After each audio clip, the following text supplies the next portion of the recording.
milih wakilnya orang Lampung yang besok memperjuangkan kalian di Provinsi Lampung, menampung aspirasi kalian dan memperjuangkannya bagaimana keinginan itu bisa tercapai. Nah ini orangnya. Nah itu loh. Jadi milih DPD itu lebih cenderung bagaimana kemudian karena ada kartunya terus nyoblos dilihat gambarnya yang paling cantik, dia nggak tahu apakah orang itu punya kapasitas atau kemampuan apa enggak menawarkan diri kepada masyarakat menjadi calon DPD RI. Kenapa sih? Karena saya melihat juga perkembangan radikalisme, terorisme, dan paham-paham yang mengganggu NKRI ini di Lampung makin hari makin luar biasa. Betul sekali. Halo Tribuners, jumpa lagi di podcast Tribun Lampung dengan tema politik. Ya, seperti biasa Mutiara akan menemani Tribuners di rumah selama 15-30 menit ke depan dengan bahasan kita kali ini bertemakan politik ya. Karena di tahun 2024 mendatang kita akan ada namanya Pesta Rakyat atau Pesta Demokrasi bagi seluruh rakyat Indonesia untuk memilih pemimpin di tingkat provinsi, di tingkat kabupaten, bahkan Indonesia nih ya, luar biasa sekali. Dan untuk menemani podcast Mutiara kali ini telah hadir narasumber hebat kita yaitu Bang Khaidir Bujung ya Bang. Ya, Oke, bagaimana nih Bang kabarnya Bang? Alhamdulillah sehat. Alhamdulillah. Nah, Tribuners di rumah, Bang Khaidir Bujung ini adalah sebagai salah satu bacalek DPD RI ya di Provinsi Lampung. Luar biasa sekali. Nah, langsung aja nih kayaknya ya, nggak perlu lama lagi kita langsung ngobrol. Kita pengen tahu seperti apa sih kegiatan dari Bang Bujung ini untuk menghadapi pemilu 2024 mendatang. Oke, Bang Bujung, langsung aja nih ya. Kalau boleh tahu apa aja sih Bang aktivitas Abang saat ini Bang? Saat ini banyaknya kita aktif di pengurus wilayah Nahdlatul Ulama Provinsi Lampung. Kebetulan saya diamanati, mungkin ini juga tahun terakhir ya, sebagai wakil ketua pengurus wilayah Nahdlatul Ulama Provinsi Lampung. Bisa juga pernah jadi kepala madrasah kader NU Provinsi Lampung. Provinsi Lampung, luar biasa sekali. Dan memang kalau di dunia politik ini, Bang Bujung ini udah lama ya Bang? Dari kuliah mungkin sudah ikut organisasi? Mungkin dari SMA ya. Oh dari SMA? SMA, pasti kalau organisasi kita aktifnya pasti di Pramuka, di OSIS, di Bela Diri ya kan. Kemudian kalau udah kuliah, ya pasti juga ekstra dan intra kampus. Oke, luar biasa sekali. Memang dari masa sekolahnya bisa dikatakan Abang ini aktif sekali ya mengikuti dari berbagai 94 itu kan biasa kita ini kan di zaman itu kan zaman Orde Baru. Iya betul. Semua anak-anak muda, anak-anak yang berani itu pasti turun ke lapangan untuk melakukan pembelaan terhadap masyarakat kan. Nah, itulah yang mengenalkan saya sama politik lebih detailnya ke situ sampai 98 2000 bahkan sampai saat ini ya Bang, berarti emang udah lama banget ya. Iya. 94 ya Bang ya? Dari 94. Saya belum lahir itu Bang, saya aja udah umurnya 25, berarti kurang lebih hampir 30 tahun ya Bang. Iya. Nah ini kan sebenarnya Abang adalah pertama kali ya untuk mencalonkan diri sebagai bacalek DPD RI gitu kan. Nah kenapa sih Bang alasannya menyalonkan diri di pemilu 2024 mendatang? Ya selain ini kan pilihan yang saya ambil ini bukan baru. Pilihan ini saya ambil ketika saya menjadi kepala madrasah kader NU.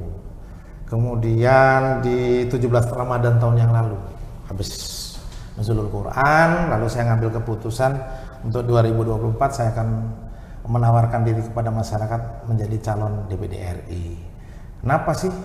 Karena saya melihat juga perkembangan radikalisme, terorisme, dan paham-paham yang mengganggu NKRI ini di Lampung makin hari makin luar biasa. Betul sekali.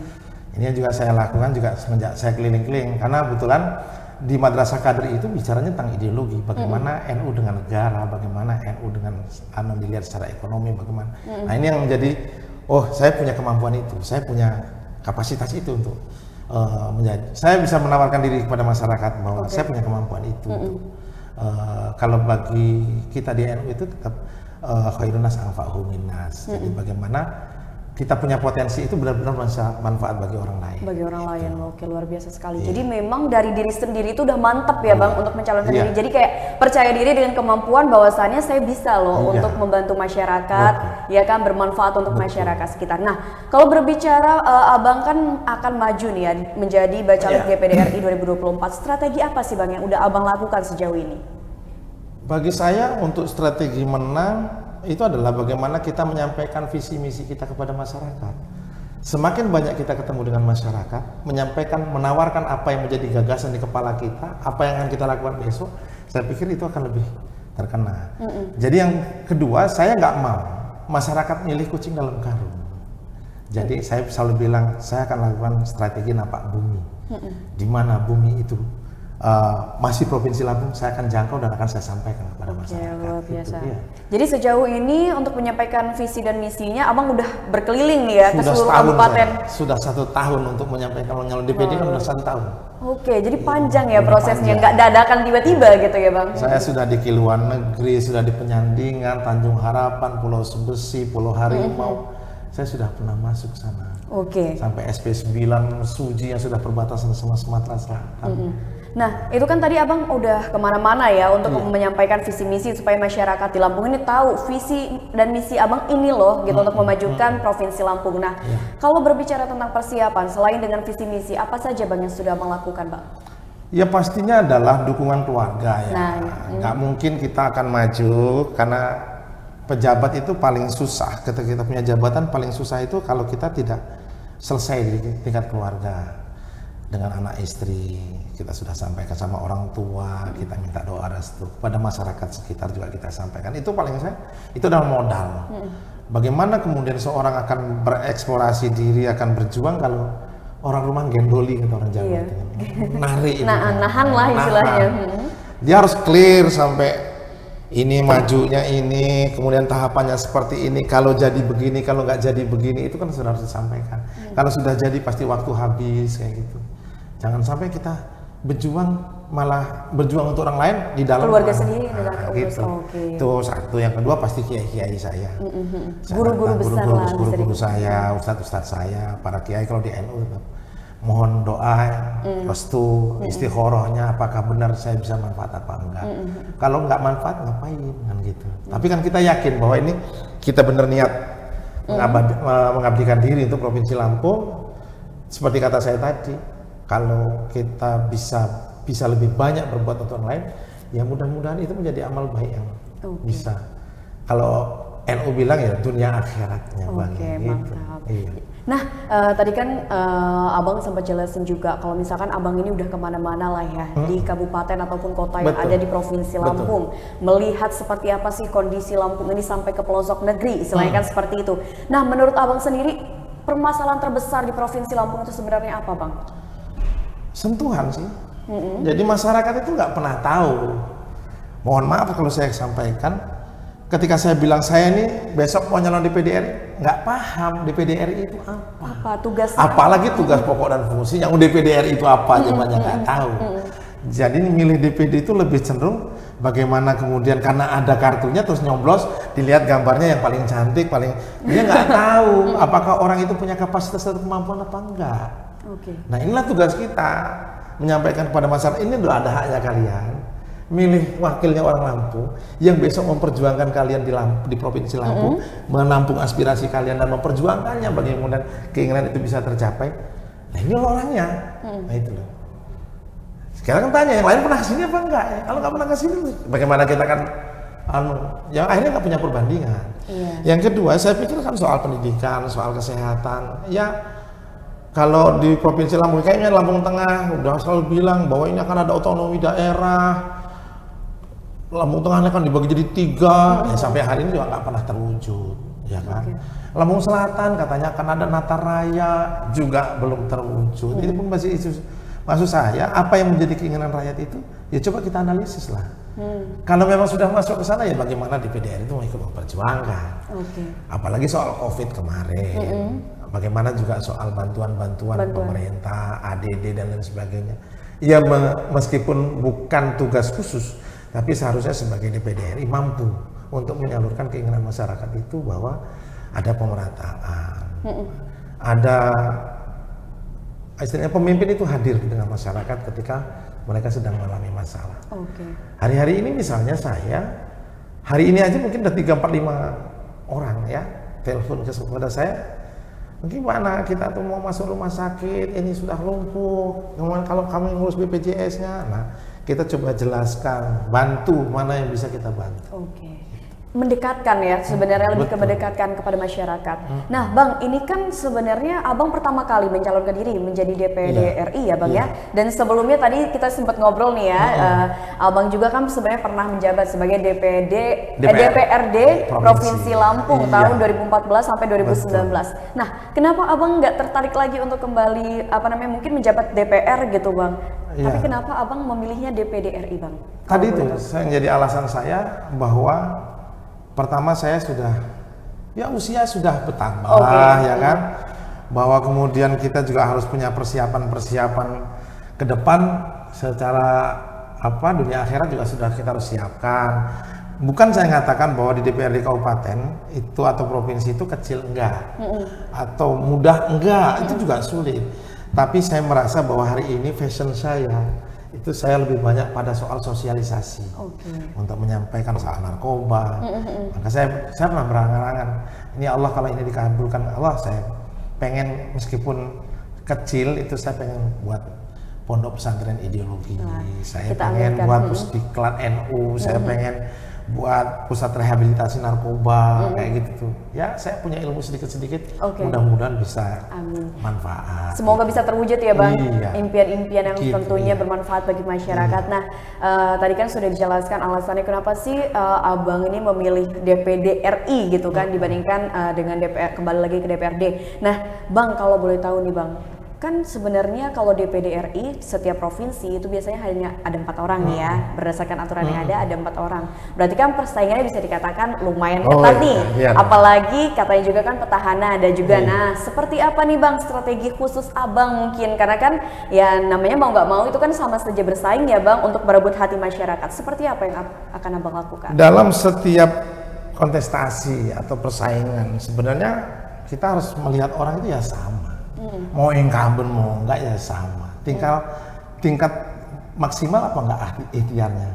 Lalu bagaimana totalitas kepasrahannya sama Tuhan yang menjadikan, yang memperjuangkan, menjadikan dan menjatuhkan. Kalau saya kan asli, saya itu Islam. Al-Quran itu sudah menjelaskan benar bahwa enggak ada orang itu berjuang kemudian harus berhasil, enggak. Tapi yang menjadikan itu Allah, yang menjatuhkan itu Allah. Jadi kita nggak perlu khawatir, ya samalah kita ini ukurannya, ukurannya sama. Kalau dia pernah lawan kita berat semua, iya, kita harus lihat semua lawan harus berat. Oke, Gitu. jadi intinya kita juga tidak boleh meremehkan ya Iya, lawan kita ya. Tapi kemudian kan kita bilang bahwa kekuasaan itu kan milik Allah. Oke, sisanya kita manusia ikhtiar, serahkan sisanya. Maksimalkan ikhtiar. Iya, luar biasa. Nah, sebenarnya ada yang bikin saya penasaran nih Bang. Abang kan sebelumnya pernah DPRD gitu kan, 5 tahun. Nah, Ya. selama menjadi seorang DPRD, apa sih Bang sebenarnya kesusahan yang Abang hadapi Bang? Kalau DPRD saya sudah, ya saya bisa dicek lah ya, bisa jejak digital saya. Saya kemarin menempatkan wakil ketua Komisi 5. Bagaimana pola hubungan saya dengan stakeholder, bagaimana dengan rumah sakit, bagaimana dengan Kesra, bagaimana dengan Dinas Pendidikan, Kesehatan dan lain sebagainya. Ada jejak digital, saya nggak bisa berbohong soal itu. Kebetulan saya di wakil ketua, jadi saya hampir banyak menguasai soal itu gitu.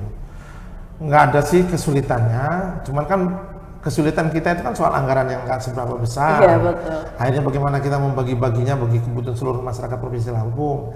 Lalu ada, ya karena saya bilang Lampung ini ya juga masih banyak di pelosok-pelosok itu yang sangat membutuhkan bantuan anggaran dana kita gitu.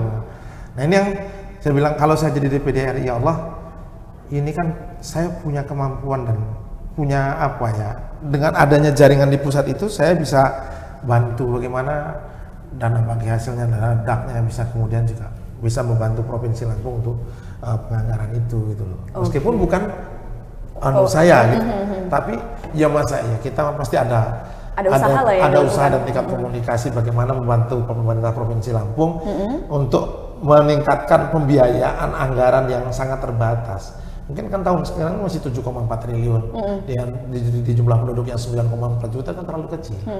Sehingga kalau kita lihat jalan masih bolong. Wah, luar biasa Ya, sekali. luar Kalau biasa. berbicara jalan masih bolong, jalan lintas ini udah parah sekali, iya. apalagi ini menjelang. Kalau jalan lintas kan APBN kan, Iya, kalau betul. yang jadi APBD.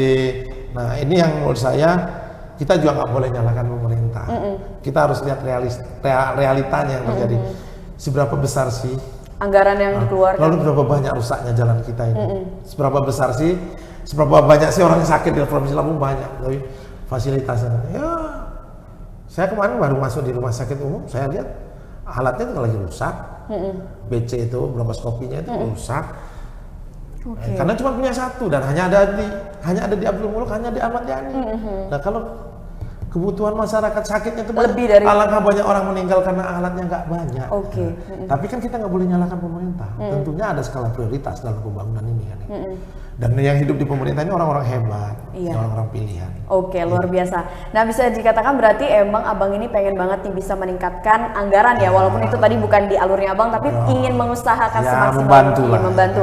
Nah, kalau nanti abang semisal terpilih menjadi DPD RI, ya bang, apa sih bang yang akan abang lakukan selain tadi meningkatkan istilahnya anggaran gitu kan untuk Provinsi Lampung? Mungkin fokus abang akan lebih ke bidang apakah yang ingin dimajukan untuk Provinsi Lampung? Sebagaimana awal yang saya bilang bahwa kita bicara bahwa negara ini bisa berdiri itu kalau kemudian masyarakatnya aman, paham tentang siapa dia, berdiri di mana dia, di negara mana dia berdiri, siapa pemerintahnya, dan lain sebagainya. Nah, ini kan harus dijelaskan sama masyarakat. Maka saya ngambilkan di DPD RI itu ada perjuangan tentang 4 pilar kan, selalu Pancasila, NKRI, dan NKRI.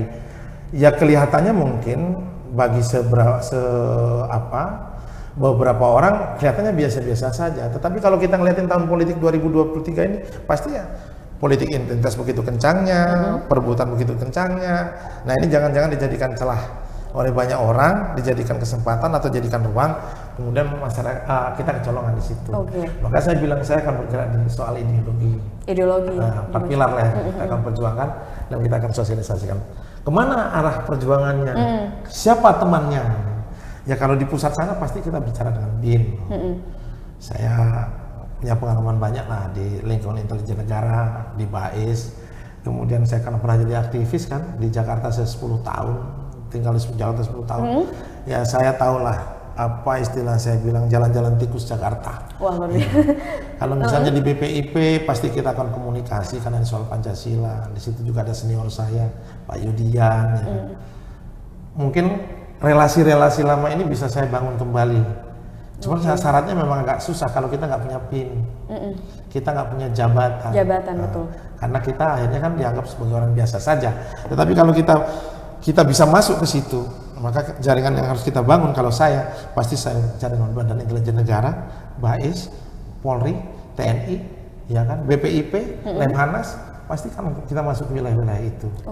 Ya, termasuk soal ke BNN, karena itu yang juga menjadi perusahaan negara.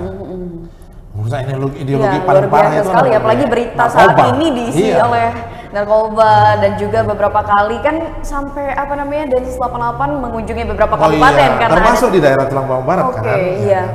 Jadi memang itu menjadi fokus abang untuk bisa mengenalkan ini loh ideologi negara kita. Gimana sih cara kita mencintai tapi jangan sampai radikal ya bang ya. Karena radikal itu ya justru itu yang harus kita lawan, harus kita minimalisir. Dari mana sih sebenarnya pintu radikalisme itu masuk? Ya pasti dari agama, dari pendidikan. Kalau orang nggak pernah disampaikan tentang bagaimana pengetahuan ilmu agama, kemudian nggak punya pendidikan yang di pendidikan itu diajarkan bagaimana berakhlak, berakidah, kemudian bagaimana kemudian kita menghadapi masyarakat orang lain dan lain sebagainya, ya susah gitu. Iya, betul. Itu menjadi ancaman bagi generasi ke depan. Nah, berbicara tentang ancaman yang tadi abang jelaskan, sebenarnya kan ancaman ini ternyata banyaknya terjadi di generasi-generasi saya mungkin ya bang ya, di usia bisa dikatakan mahasiswa, pelajar. Nah, berarti di sini abang juga kan ingin mengajak mahasiswa dan pelajar untuk tentunya bekerja sama ya bang ya, tidak hanya pihak pemerintahan saja. Hari-hari ini yang berada di teman diskusi saya adalah mahasiswa. Mungkin kalau sehari bisa 50-60 orang lah ya. Ya. Itu kayak program khusus apa gimana bang? Ya teman-teman diskusi lah ya. Teman-teman diskusi, anak-anak mahasiswa, ada yang dari Muhammadiyah, ada yang dari NU, ada anak-anak nasionalis. Ya sering jadi teman diskusi, ada teman-teman HMI, ada PMI, ada IMM. Kita terbuka lah ya. Kemudian ada anak-anak Karang Taruna, Kota Bandar Lampung terutama ya, daerah-daerah TBS, daerah di Lampung itu daerah Langkapura, Kemiling. Ya kalau di dan saya kan memang saya jadikan forum tempat kita apa ya, ngobrol-ngobrol lah. Oke. Kalau mereka hari ini anak-anak sukanya sama medsos, sama TikTok. Jadi pendekatannya kita melalui bagaimana medsos, sama-sama ya. buat konten yang arah-arahnya betul. ke situ. Jadi memanfaatkan Iya. apa yang sekarang disukai Iya, oleh kalangan betul. muda ya. Kayak Nah, nanti malam juga saya kan ngisi acara tentang apa Islam pembebasan Oke, di klasika kelompok studi tadi filsafat itu kan. Ya bagi saya meski 4, 8, 10 orang nggak masalah. ya, yang penting ilmunya nyampe dan bermanfaat ya Bang ya. Bukan ilmunya, ada teman diskusi. Oke, ada teman diskusi, baik. Iya. Nah, Bang, menurut Abang sendiri, kan masyarakat Lampung ini heterogen lah, bisa dikatakan Iya. seperti itu. Tantangan terbesarnya untuk bisa apa ya, meraih suara masyarakat Lampung itu apa sih Bang sebenarnya? Saya ini termasuk punya tagline itu melihat dengan mata hati, mengabdi dengan cinta. Oke, mantap sekali. Sarangil. Iya, waduh, itu bahasa anak muda banget ya. Kenapa? Kalau kita berangkatnya dari hati, maka cara nilai kita itu bukan fisik. Cara kita melihat masyarakat melihat kita juga bukan fisik, dan kita melihat mereka juga bukan fisik saja. Tetapi kita lihat juga apa sih aspirasinya, kebutuhannya, dan kita tidak jadi materialistis melihatnya. Itu loh. Kalau orang terminologi mengatakan basyiroh, dengan mata hati. Nah kalau mata hati ini sudah terbuka, maka pengabdian itu pun akan muncul rasa cinta. Nah ketika sudah cinta itu nggak perlu amplop lah bagi saya itu. Ikhlas dan tulus Iya. itu ya. Jadi kalau bahasa kata-katanya itu man ahabba syai'an fahuwa abdu. Apa itu, Bang? Siapa mencintai sesuatu maka dia akan jadi hamba. Kalau kita sudah saling cinta, saling sayang tahu, nggak usah kamu minta tolong, orang akan datang untuk menolong kamu. Gitu. Itu yang maksud saya. Jadi saya kan juga termasuk penceramah, keliling, ceramah agama macam-macam. Ya saya juga begitu. Saya kalau dipanggil, Bang bisa ngisi waktu bisa. Berapa bayarnya? Saya nggak pakai. Karena bagi saya itu, ya apalagi jadi DPD RI sudah ada yang bayar lah. Iya. Ngapain ngurusin kayak gitu-gituan Iya, kan. betul. Hari ini saya nyari suara lah, Iya, nyari hati masyarakat, nyari aspirasi nyari apa inspirasi dari masyarakat. Jadi nggak perlu bayar-bayar. Oke. Gitu. Nah, berbicara tentang masyarakat, Bang. Kan Abang tadi balik lagi nih, katanya kan Abang emang udah sering banget terjun ke masyarakat. Iya. Sebenarnya apa sih Bang yang menjadi keluhan masyarakat di Lampung saat ini? Ya kalau mau kita tanya pasti keluhannya infrastruktur lah, ya kan, terus pelayanan pemerintah itu kan, soal KTP, soal hak suara, batas tanah, itu yang menjadi keluhan masyarakat. Tapi kalau ditanya masyarakat kita miskin, enggak. Saya katakan Lampung itu termasuk masyarakat yang sejahtera. Makanya juga BLT-nya nggak banyak, ya kan. Daerah desa tertinggal sudah mulai sedikit berkurang, gitu kan. Bagi saya kita merangkak kepada masyarakat yang sejahtera. Iya. Nah, masyarakat Lampung ini udah sejahtera Bang? Belum sejahtera. Oh, belum sejahtera. Merangkak gitu lah ya, merangkak sejahtera. Nah, sebenarnya kalau berbicara tentang masyarakat Lampung, potensi apa sebenarnya yang bisa dimiliki atau yang udah dimiliki sebenarnya oleh masyarakat Lampung tapi belum dimaksimalkan gitu Bang? Ya kita punya alam. Saya kan ingin cerita tuh begini, bahwa kita ini meski kita di daerah yang heterogen, suku banyak, bahasa banyak, adat budaya banyak, tapi jangan lupa ini identitas di tanah pribumi Lampung. Ini tanah Provinsi Lampung. Provinsi Lampung ini adat istiadatnya bagi kita sudah dianggap luar biasa. Kenapa luar biasa? Sebelum saya bicara tentang itu, kita ini punya aksara. Berapa suku yang punya aksara di Indonesia ini kan nggak banyak. Nggak banyak. Iya. Berapa aksara yang ada di Indonesia ini kan nggak banyak. Ya Lampung kita punya kaganga, kita punya ciri khas. Ciri khas tuh. Lampung itu potensinya luar biasa, daerah wisata. Coba dilihat tuh hari-hari ini kan, kalau udah cuma Sabtu Minggu rame, padat. Redlos bukan saya nggak nyebutin nama inilah ya. Ya, hampir seluruh penginapan tempat wisata dan lain sebagainya Lampung itu penuh. Bahkan kalau dibilang ini, kalau sudah Jumat Sabtu kita malah cari tempat yang lain. Karena tempat-tempat lewat itu pasti macet, kita harus punya alternatif. Karena banyaknya animo masyarakat lain melihat Lampung sebagai surga juga di Indonesia, di Nusantara ini kan gitu.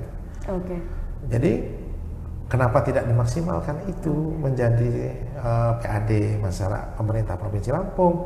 dengan bagaimana menghadirkan Lampung dengan tempat nyeruit enak ya kan, tempat makan paling enak nyarinya itu kalau kita googling itu nyari tempat makan enak di Lampung itu pasti banyak. Cepat gitu yang ya. penting banyak duit, gampang nyampenya gitu kan. Gitu. Oke. Iya.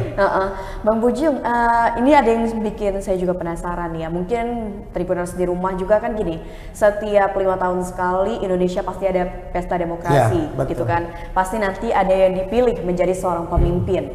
Nah, cuman mungkin beberapa Tribuners di rumah ini sempat merasakan kecewa. Kecewanya gini, semisal calon itu sudah menyampaikan mungkin visi misi mereka, cuman kok menurut mereka kemana nih kok tidak ada gitu terwujudnya. Seperti apa sih Bang langkah yang akan Abang lakukan untuk meyakinkan mereka mungkin yang sudah kecewa gitu kan? Gimana caranya untuk mengembalikan kepercayaan supaya apa yang kita bicarakan dengan mereka memang itu akan kita lakukan seperti itu Bang? Saya selalu mengistilahkan istilah itu adalah pungli. Kata senior saya itu pungli, rampung lali.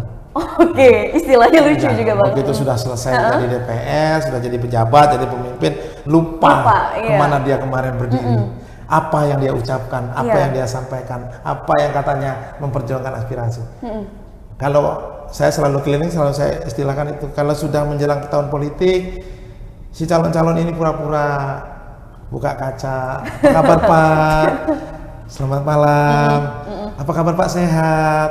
Ada orang meninggal datang. Betul. Itu modus politik. Makanya berhati-hati menghadapi calon-calon seperti itu. Karena itu banyak. Gitu. Saya selalu bilang kita ini berpolitik itu untuk 5 tahun. Artinya pasti harus cari pemimpin yang kita tahu, bukan membeli kucing dalam karung. Dalam karung kali. Kita harus tahu kapasitas dia. Setelah kita pilih dia bertanggung jawab apa enggak, bener nggak dia memperjuangkan apa yang menjadi aspirasi masyarakat, dilihat dong, rekam jejaknya harus dilihat. Disitulah maka saya bilang kita harus hadir di tengah masyarakat, menyampaikan visi misi kita, tandain masa ini loh namanya Bang Bujung ini, kalau nggak bener ini nih, tinggal kita lempar batu aja kan kayak gitu. Saya selalu sampaikan kepada masyarakat, karena memang itu kenyataannya seperti itu. Banyak orang-orang itu, banyak teman-teman saya, sahabat-sahabat saya main di ujung. Nah makanya kita juga minta kepada masyarakat jangan cepat-cepat bermain dengan transaksional itu. Jangan cepat nerima sembako, jangan cepat nerima amplop, jangan milih karena itu. Ya kan, meskipun ya 5 tahun sekali Bang, nanti setelah pergi juga setelah jadi lupa, masyarakat juga nggak bisa disalahin gitu loh. Tapi menurut saya, mari kita sekarang hari ini mulai kita sampaikan kepada masyarakat. Kemarin milih siapa? Pernah datang apa enggak? Ngasih apa ke masyarakat sini? Program apa yang disampaikan? Ya jangan-jangan nomor HP sudah ganti, nomor WA sudah berganti. Nah itu yang saya bilang. Ini alamat rumah saya, ini nomor telepon saya, ini anak istri saya. Coba cek saya siapa. Saya silakan bapak-bapak. Karena saya bilang masyarakat itu hanya sarana menuju saya jadi. Karena ketentuan itu sudah ada disampaikan oleh Allah SWT. Kita jadi pemimpin. Masyarakat harus dijelaskan. Ya kalau saya tetap menggunakan Innallaha la yanzuru ila suwarikum wa la ila ajsamikum walakin yanzuru ila qulubikum wa amalikum. Allah itu melihat orang itu bukan karena tampangnya, bukan hanya karena jasadnya, bukan karena hanya pintarnya, tapi lihat hati dan perbuatannya. Kalau misalnya ya kan ketahuan lah modus sama enggak itu kan ketahuan sebenarnya kalau masyarakat mau cerdas melihat. Gitu. Jadi harus menjadi yang pemilih, bisa dikatakan seperti pemilih itu ya, cerdas. Pemilih yang cerdas yang tentunya tidak asal bareng. Biar nggak kecewa. Gitu betul sekali. Kalau nggak mau kecewa, jangan juga kemudian terlalu banyak menuntut. Saling pengertian sebenarnya, saling mengenal dan saling pengertian luar biasa sekali. Karena kalau DPD itu kita kan bilang ini kan seprovinsi Lampung. Mata pilihnya 5 juta sekian. Yang kepilih juga cuma 4 orang nih kan. Jumlah desanya sekian banyaknya. Maka saya sampaikan jangan cepat berjanji bagi para politisi. Karena kita bukan sesuatu yang pasti. Tapi memperjuangkan aspirasi dan memperjuangkan keinginan masyarakat itu harus. Bukan janji, kewajiban. Saya selalu bilang, itu kewajiban. Itu menjadi, bisa dikatakan moto ya Bang ya, dalam menjalankan tugas Abang. Orang sudah digaji sama negara, bekerja terhadap negara itu wajib. Jadi bukan, kalau saya sudah jadi nanti akan saya ketemu Bapak, saya akan perjuangkan ini. Enggak, itu tugas lo. Ya itu tugas lo jadi DPD itu. Dibayar negara untuk itu. Kok bukan janji, memang wajib. Wajib. Justru kalau lu nggak turun, kalau kalian nggak turun itu, ya kalian sedang berarti kalian tidak amanah dong. Oke. Ya, gitu dong cara Biasa memberikan sekali. sama masyarakat. Iya. Oke. Nah, nih Bang, kan Abang udah mencalonkan diri gitu kan. Iya. 2024 bisa terhitung jari istilahnya ya. Nggak mudah, bukan genap setahun lagi kita akan menantikan pesta demokrasi ini. Sejauh apa Bang optimisme Bang Bujung akan menjadi DPD RI di 2024 nanti? Di antara 4 itu 1 punya saya. Oke, wah luar biasa sekali. Ini optimis berarti ini udah 100% yakin ya? Yakin. Di hati sepenuh hati, tinggal sisanya Iya, serahkan dengan melihat ikhlas. dengan mata hati menghadapi Oke. kita tuh yakin. Oke, luar biasa sekali keyakinan Bang Bujung ini. Wah, optimismenya ini perlu dicontoh nih oleh Tribuners Iya. di rumah ya.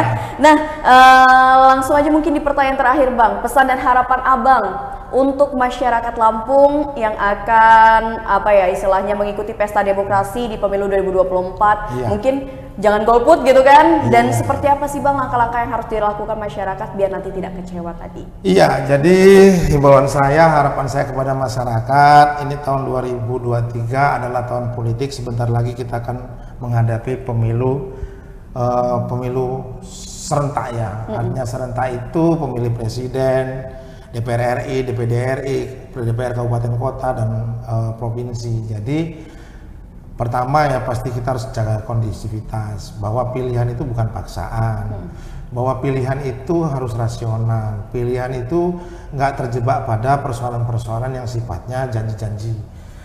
Jadi mencari pemimpin itu harus sesuai dengan apakah dia mampu dan punya kapasitas untuk memperjuangkan aspirasi masyarakat. Apakah dia menganut paham tasarruful imam ala ra'iyah manutun bil maslahah. Maksud saya seorang pemimpin itu bergerak dan berjuang untuk kemaslahatan kebaikan masyarakat. Lalu kemudian jangan sampai berbeda pilihan, berbeda paham. Ini kemudian kita jadi nggak saling kenal mengenal, jadi saling nggak tegur sapa. Politik itu hal yang biasa, itu hanya sebuah proses, hanya sebuah sarana dalam kita mencari pemimpin yang benar-benar membawa kebaikan bagi masyarakat. Oke. Jadi berdamailah, tetap bergembiralah, hadapi pemilu dengan riang dan gembira. Oke, jadi siapapun pilihannya kita nggak boleh baku hantam lah ya, Bang. Pokoknya intinya kita harus selalu berdamai karena kan memang wajar namanya kalau misalkan setiap masyarakat memiliki istilahnya pilihan yang berbeda ya, Betul, Bang. Itu betul. udah istilahnya hukum alam lah ya, namanya manusia itu pasti berbeda. Bahkan kan sesuai dengan Bhinneka Tunggal Ika ya, berbeda-beda tetapi tetap satu. Oke. Mungkin ada lagi Bang pesan yang ingin disampaikan untuk Tribuners khususnya masyarakat Ya, Lampung? untuk Tribun saya apresiasi lah. Saya ngikutin jejak digitalnya Tribun, bagaimana memperjuangkan aspirasi masyarakat, bagaimana kemudian Tribun menjadi corongnya masyarakat dalam bersuara. Apakah itu mengapresiasi terhadap pembangunan ataupun juga sebaliknya juga mungkin juga banyak kritik-kritik disampaikan lewat namanya Tribun ini. Saya cukup lama juga mengikuti Tribun. Oke, luar biasa sekali. Wah, luar biasa sekali nih obrolan kita nih ya dengan Bang Bujung. Tribuners di rumah tentunya kita mendapatkan banyak ilmu gitu kan. Udah diskusi bareng dengan Bang Bujung. Bang Bujung terima kasih banyak sudah terima kasih meluangkan banyak. waktunya Ini di saya tengah diberikan kesibukannya saat kesempatan ini. untuk menyampaikan apa yang ada di hati dan pikiran saya untuk masyarakat Lampung. Oke. Semuanya saya serahkan kepada masyarakat Lampung untuk menilai, kemudian juga saya pasrahkan kepada Allah siapa yang hendak dijadikan. Oke. Itu. Ya, kita sebagai Sarangyo masyarakat lah ya. Lampung. Oke, sarangyo. Luar biasa sekali ya, kita doakan yang terbaik pokoknya ya Bang Bujung untuk kedepannya. Oke. Semoga sukses Terima kasih selalu. banyak. Terima kasih banyak Mbak sudah mau Mutiara ya. berbagi dengan Tribuners di rumah ya.